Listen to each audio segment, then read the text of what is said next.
Os bilionários carregam consigo sempre muitas polêmicas. Alguns são alvo da admiração do público, enquanto outros estão na lista negra. Porém, entre os renegados, existe um que ganha o primeiro lugar em número de haters. Ele inclusive é considerado o magnata mais perverso do planeta. Mas quem é o bilionário mais odiado do mundo e por que ele é tão polêmico?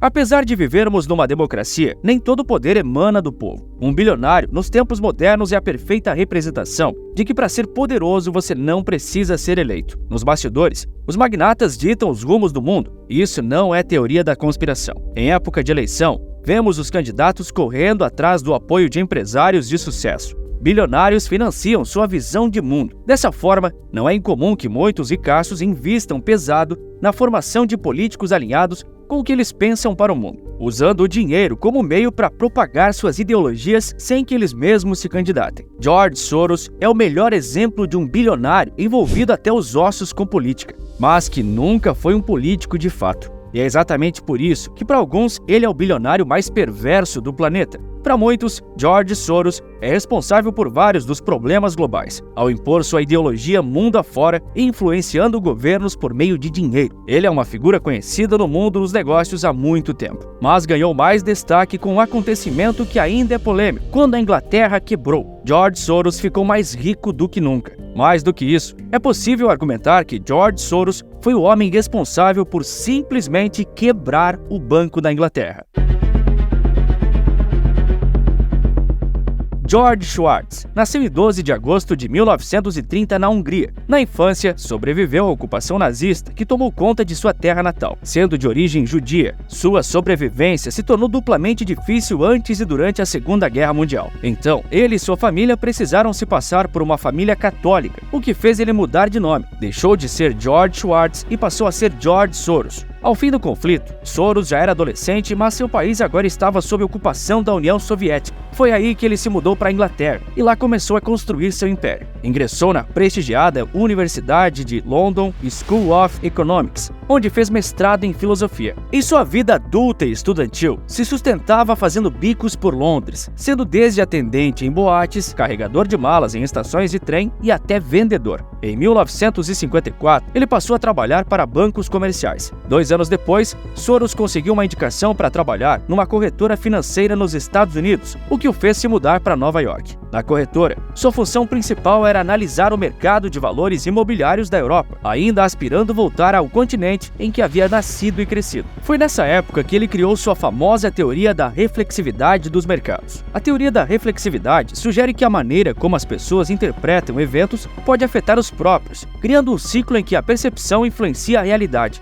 e essa realidade influencia a percepção novamente. Por exemplo, se investidores acreditam que o preço de um ativo vai subir, eles podem comprar mais desse ativo, o que por sua vez aumenta o preço verdadeiro do ativo. Isso pode reforçar ainda mais a crença original de que o preço continuará subindo. O oposto também é verdadeiro. Se os investidores acreditam que um ativo vai cair de preço, eles podem começar a vendê-lo, o que diminui seu preço real, reforçando a percepção inicial de declínio. Mesmo simplificando, a teoria da reflexividade é ainda bastante complexa. No contexto dos mercados financeiros, Soros usou essa teoria para explicar as flutuações extremas de preços e argumentar que os investidores são tanto racionais quanto emocionais. A teoria pode ser aplicada fora do mercado de ações e serve para destacar a conexão entre a nossa percepção e a realidade, desafiando a ideia de que os mercados e sistemas são sempre eficientes e previsíveis. Porém, estamos falando de George Soros, o bilionário mais controverso do mundo. Sendo assim, é natural que sua teoria seja amplamente debatida entre especialistas e não exista consenso algum sobre ela. Porém, daqui a pouco você verá que essa teoria já foi aplicada na prática e teve efeitos catastróficos. A teoria foi criada por George Soros após ele conhecer o filósofo Karl Popper, aquele que originou o paradoxo da tolerância, onde numa suposta sociedade que tolera tudo, em algum momento não tolerará nada.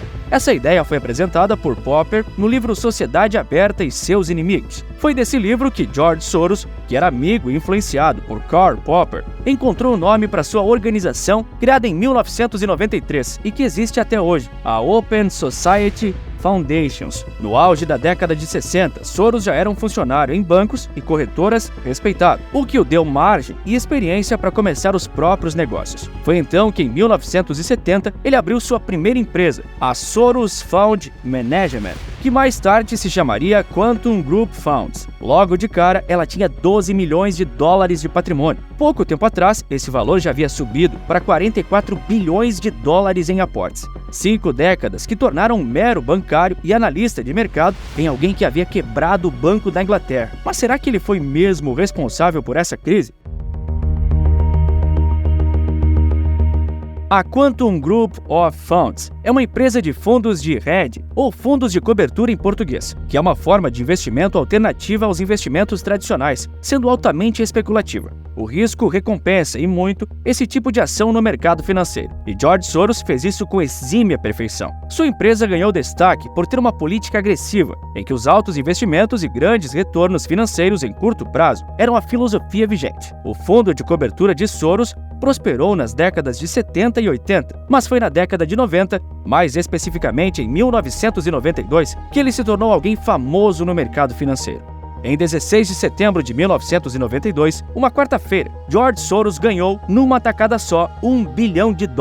Nesse dia, o Reino Unido havia sido obrigado a retirar sua moeda, a libra esterlina, do mecanismo europeu de taxas de câmbio, uma espécie de precursor do euro, a moeda atual de vários países da Europa. Assim como hoje, o Reino Unido não queria ter uma moeda em comum com seus vizinhos europeus, mas havia cedido à pressão de fazer parte do mecanismo europeu de taxas de câmbio. O mecanismo servia para controlar as taxas de câmbio das várias moedas europeias, pois o euro ainda não havia sido criado, reduzindo as flutuações e assegurando a estabilidade monetária no continente. Os ingleses só haviam entrado no mecanismo em 1990, porque sua economia estava cambaleante e os juros altos. Para entrar no mecanismo e usufruir da suposta estabilidade que ele dava, o Banco da Inglaterra gastou bilhões em compras de moedas estrangeiras para valorizar a libra. George Soros estava atento a essa situação e acreditava piamente que a libra estava supervalorizada e em pouco tempo cairia por conta dessas interferências do Banco da Inglaterra. Então, o que ele fez? De 90 a 92, apostou consecutivamente na queda de valor da libra. Ele fazia isso vendendo bilhões de libras no mercado de futuros, contando que no futuro ela se desvalorizaria. Foi o que aconteceu. No ano de 1992, a libra não parava de perder valor, o que forçou o Banco da Inglaterra a subir ainda mais a taxa de juros e abandonar o mecanismo europeu de taxa de câmbios, pois não tinha sequer mais como controlar artificialmente o valor de sua moeda.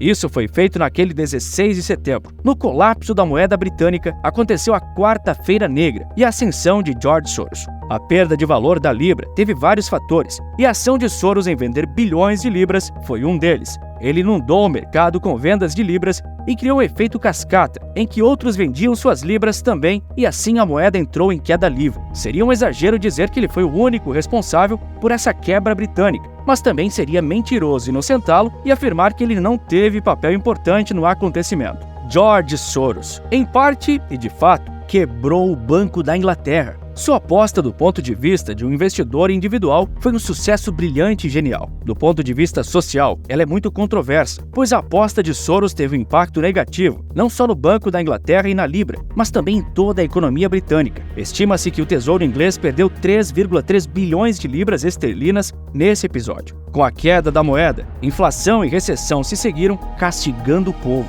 No fim das contas, George Soros não só enriqueceu ainda mais, como também provou sua teoria da reflexividade. Ele acreditava que a libra perderia valor, então ele começou a vender a moeda, provocando um efeito dominó que resultou na perda de valor da mesma. Porém, essa é uma história de 1992, e hoje, 2023, George Soros ainda é uma figura polêmica que vai muito além da quebra do Banco da Inglaterra.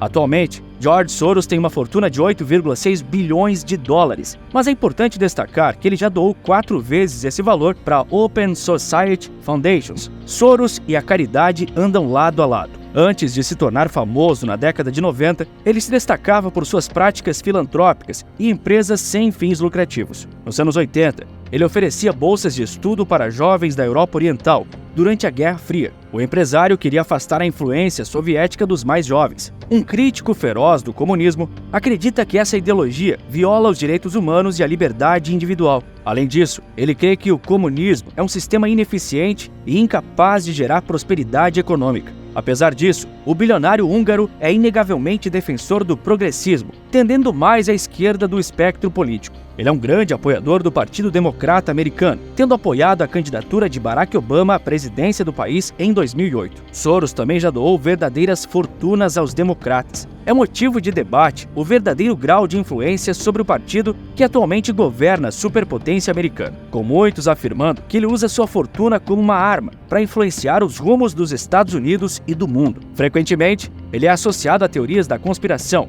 pois alas mais radicais acreditam que ele esteja no controle de tudo, moldando o mundo como bem entende. Isso é especialmente forte nos Estados Unidos, já que ele é um importante apoiador do Partido Democrata, o que atrai a ira dos republicanos. A vilanização de Soros se espalhou para além dos Estados Unidos, chegando à Turquia, Rússia, Hungria, Itália e, claro, a Inglaterra. Segundo a BBC, o presidente turco Recep Erdogan já acusou o bilionário de estar no centro de uma conspiração judaica para dividir e partir a Turquia e outras nações. Na Itália, o vice-primeiro-ministro Matteo Salvini acusou-o de querer encher o país de imigrantes porque ele gosta de escravos. Soros é atacado até em sua terra natal, a Hungria, local onde ele já fez grandes investimentos. Mesmo assim, o primeiro-ministro húngaro, Viktor Orbán, afirma que o bilionário tem um plano secreto de encher o país de imigrantes e destruir a nação. O homem mais rico do mundo, Elon Musk, já chegou a dizer que o Soros odeia a humanidade. Por outro lado,